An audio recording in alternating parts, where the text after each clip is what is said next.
नमस्कार दोस्तों, जय श्री कृष्णा, जय महाकाल, जय हनुमान। मित्रों, स्वागत है आप सभी का एक बार फिर से हमारे इस YouTube चैनल द शास्त्र वॉइस पर। मित्रों, अगर आप भी अपने जीवन में कुछ नया सीखने की चाह रखते हो तो चैनल को सब्सक्राइब कर ले। मित्रों, अगर आपको भी मंदिर, दरगाह, बाबा, ज्योतिष, गुरु, देवी देवता आदि सभी जगहों पर भटकने के बाद भी कोई शांति और सुख नहीं मिल रहा और संकटों का जरा भी समाधान नहीं हो रहा हो, साथ ही मृत्युतुल्य कष्ट हो रहा हो, तो आप आजमाएं हमारे द्वारा बताए गए 13 ऐसे उपाय जिन्हें करने से तुरंत ही मिलेगा आपको सभी कष्टों से छुटकारा। शास्त्रों के अनुसार इसके लिए 3 शर्तों का पालन करना जरूरी है। यदि आप शर्तों का पालन करते हैं तो ही अगले पन्नों पर जाएं। पहली शर्त यह कि किसी भी प्रकार का नशा नहीं करेंगे। दूसरी यह कि घर की स्त्रियों का पूर्ण सम्मान करेंगे। तीसरी यह कि खुद के बारे में और दूसरों के बारे में कुछ भी नकारात्मक न तो सोचेंगे और न बोलेंगे। यदि आप यह उपाय न भी करें तो अंतिम उपाय ही कर लेंगे तो 100% आपके अच्छे दिन शुरू हो जाएंगे। कर्पूर जलाना। प्रतिदिन सुबह और शाम घर में संध्यावंदन के समय कर्पूर जरूर जलाएं। हिंदू धर्म में संध्यावंदन, आरती या प्रार्थना के बाद कर्पूर जलाकर उसकी आरती लेने की परंपरा है। पूजन, आरती आदि धार्मिक कार्यों में कर्पूर का विशेष महत्व बताया गया है। रात्रि में सोने से पूर्व कर्पूर जलाकर सोना तो और भी लाभदायक है। घर के वास्तु दोष को मिटाने के लिए कर्पूर का बहुत महत्व है। यदि सीढ़ियां, टॉयलेट या द्वार किसी गलत दिशा में निर्मित हो गए हैं तो सभी जगह 1-1 कर्पूर की बत्ती रख दें। वहां रखा कर्पूर चमत्कारिक रूप से वास्तु दोष को दूर कर देगा। हनुमान चालीसा पढ़ना। प्रतिदिन संध्यावंदन के साथ हनुमान चालीसा पढ़ना चाहिए। संध्यावंदन घर में या मंदिर में सुबह शाम की जाती है। पवित्र भावना और शांतिपूर्वक हनुमान चालीसा पढ़ने से हनुमान जी की कृपा प्राप्त होती है, जो हमें हर तरह की जानी अनजानी होनी अनहोनी से बचाती है। धूप, दीप, चंदन, कुमकुम, अष्टगंध, जल, अगर, कर्पूर, घृत, गुड़, घी, पुष्प, फल, पंचामृत, पंचगव्य, नैवेद्य, हवन, शंख, घंटा, रंगोली, मानना, आंगन अलंकरण, तुलसी, तिलक, मौली, कलाई पर बांधे जाने वाला नाड़ा, स्वस्तिक, ओम, पीपल, आम और केले के पत्तों का हिंदू धर्म में बहुत महत्व है। भोजन करने के पूर्व कुछ मात्रा में भोजन को अग्नि को समर्पित करने से वैश्वदेव यज्ञ पूर्ण होता है। इसके अलावा गुड़ और घी की धोग, हिंदू धर्म में धूप देने और दीप जलाने का बहुत ज्यादा महत्व है। सामान्य तौर पर धूप 2 तरह से ही दी जाती है। पहला गुग्गुल कर्पूर से और दूसरा गुड़ घी मिलाकर जलते कंडे पर उसे रखा जाता है। यहाँ गुड़ घी व चावल से दी गई धूप का खास महत्व है। धूप देने के नियम: रोज धूप नहीं दे पाएं तो 13, 14 और अमावस्या, 14 तथा पूर्णिमा को सुबह शाम धूप अवश्य देना चाहिए। सुबह दी जाने वाली धूप देवगणों के लिए और शाम को दी जाने वाली धूप पितरों के लिए। पितरों के लिए सिर्फ श्राद्ध पक्ष में ही धूप दे तो अच्छा रहेगा। धूप देने के पूर्व घर की सफाई कर दें। पवित्र होकर रहकर ही धूप दें। धूप ईशान कोण में ही दें। घर के सभी कमरों में धूप की सुगंध फैल जाना चाहिए। धूप देने और धूप का असर रहे तब तक किसी भी प्रकार का संगीत नहीं बजाना चाहिए। हो सके तो कम से कम बात करना चाहिए। नारियल का उतारा: पानीदार एक नारियल लें और उसे अपने ऊपर से 21 बार वारें। वारने के बाद उसे किसी देव स्थान पर जाकर अग्नि में जला दें। ऐसा परिवार के जिस सदस्य पर संकट हो उसके ऊपर से वारें। उक्त उपाय किसी मंगलवार या शनिवार को करना चाहिए। 5 शनिवार ऐसा करने से जीवन में अचानक आए कष्ट से छुटकारा मिलेगा। यदि किसी सदस्य की सेहत खराब है तो उसके लिए यह उपाय उत्तम है।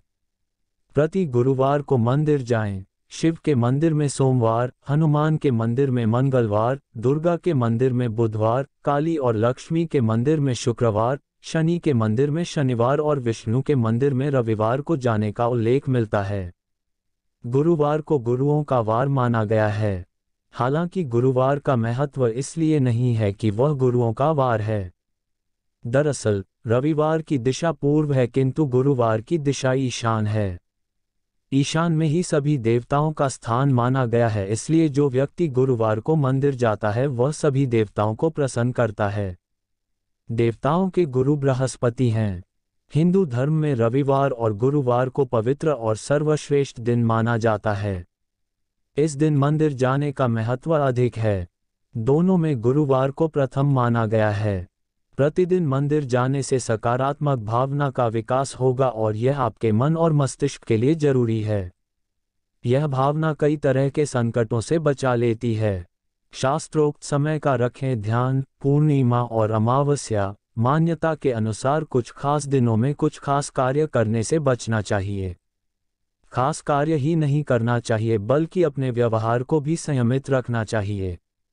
जानकार लोग तो यह कहते हैं कि प्रतिपदा, 11, 13, 14, पूर्णिमा, अमावस्या, चंद्र ग्रहण, सूर्य ग्रहण उक्त 8 दिन पवित्र बने रहने में ही भलाई है, क्योंकि इन दिनों में देव और असुर सक्रिय रहते हैं। इसके अलावा सूर्योदय के पूर्व और सूर्यास्त के बाद भी सतर्क रहने की जरूरत है। सूर्यास्त के बाद दिन अस्त तक के काल को महाकाल का समय कहा जाता है। सूर्योदय के पहले के काल को देवकाल कहा जाता है। उक्त काल में कभी भी नकारात्मक बोलना या सोचना नहीं चाहिए, अन्यथा वैसा ही घटित होने लगता है।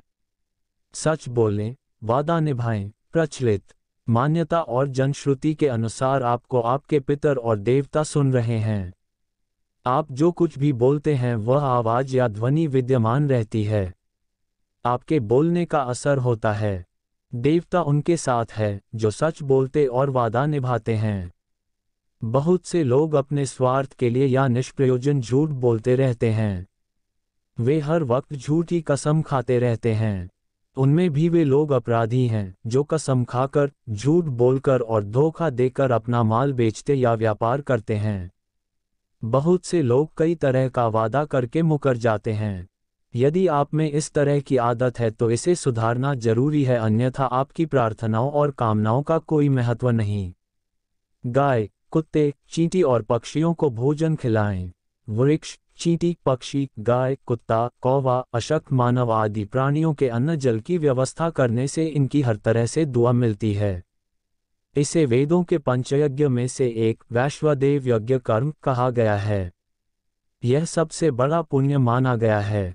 कछुओं और मछलियों को नित्य आटे की गोलियां खिलाएं और चींटियों को भुने हुए आटे में बूरा मिलाकर बनाई पंजीरी खिलाएं। तारांकन प्रतिदिन कौवे या पक्षियों को दाना डालने से पितृ तृप्त होते हैं। तारांकन प्रतिदिन चींटियों को दाना डालने से कर्ज और संकट से मुक्ति मिलती है। तारांकन प्रतिदिन कुत्ते को रोटी खिलाने से आकस्मिक संकट दूर रहते हैं। तारांकन प्रतिदिन गाय को रोटी खिलाने से आर्थिक संकट दूर होता है। कालिका माता से क्षमा। अगर किसी मानसिक कलह, तनाव या परेशानी से जूझ रहे हैं तो शुक्रवार के दिन मां कालिका के मंदिर में जाकर उनसे अपने द्वारा किए गए सभी जाने अनजाने पापों की क्षमा मांग लें और फिर कभी कोई बुरा कार्य नहीं करने का वादा कर लें। ध्यान रहे, वादा निभा सकते हों तो ही करें, अन्यथा आप मुसीबत में पड़ सकते हैं। यदि आपने ऐसा 5 शुक्रवार को कर लिया तो तुरंत ही आपके संकट दूर हो जाएंगे। 11 या 21 शुक्रवार कालिका के मंदिर जाएं और क्षमा मांगते हुए अपनी क्षमता अनुसार नारियल, हार, फूल चढ़ाकर प्रसाद बांटें। माता कालिका की पूजा लाल कुमकुम, अक्षत, गुड़हल के लाल फूल और लाल वस्त्र या चुनरी अर्पित करके भी कर सकते हैं। भोग में हलवे या दूध से बनी मिठाइयों को भी चढ़ा सकते हैं। अगर पूरी श्रद्धा से मां की उपासना की जाए तो आपकी सारी मनोकामनाएं पूर्ण हो सकती हैं।